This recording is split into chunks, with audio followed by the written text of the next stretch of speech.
Well, guys, just got the lawnmower, start my own lawn mowing business.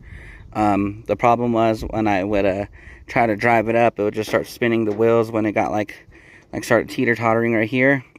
So I'm utilizing the winch that I made with the headache rack that I welded up, and it works great, guys. I mean, it does scrape right here, but you know, that's what we're gonna have to deal with until we can afford a trailer.